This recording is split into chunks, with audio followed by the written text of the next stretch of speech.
So we're going to go on to the three types of questions that the AAMC lists that you will find in the CARS section.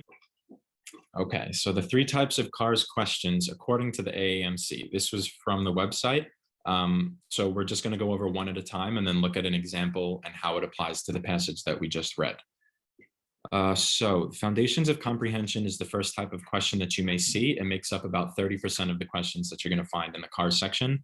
And these are questions that test your ability to identify central themes, points of view, contextual vocabulary, and the overall message of the passage. So these are the questions, they're reading comprehension. You're going to find the answer explicitly in the text. You may have to paraphrase, but they're going to be in the text. So this is just a quick example of a question. It doesn't really have a passage applied passage to it or the answers. I just wanted to show you guys the structure of it. So it would say something like, according to the passage, the author believes that Freud's work is most useful when used as, and then you have A, B, C, or D. You would be able to find this answer in the passage. There would most likely be a paragraph that explains how the author believes Freud's work is most usefully used. Does that make sense to everyone? It's pretty much just reading comprehension that you're taking from the passage. It's not too inference based.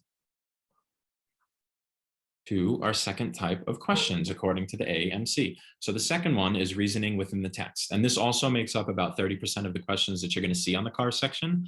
And these questions are going to test your ability to infer the author's beliefs, assumptions, and biases.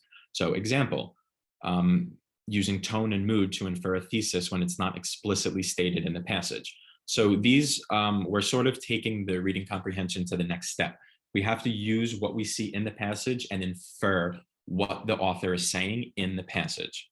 So an example of that would be, based on the information in the paragraph, the author would most strongly agree with which of these statements. So this question is basically asking, what are they saying? I'm rephrasing what 4 choices of what the author is possibly saying. Which one of these is he actually saying?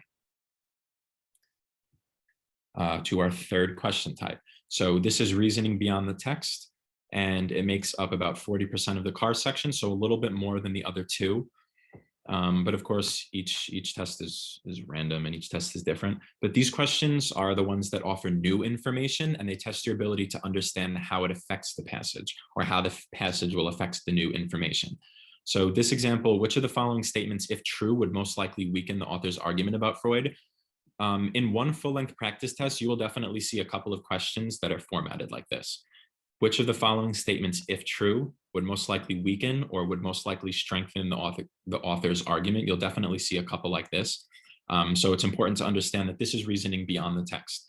They're asking you a question. They are giving you 4 new statements, and they're asking you, what does the author think of this? How does this change the author's argument? Does it change the author's argument at all?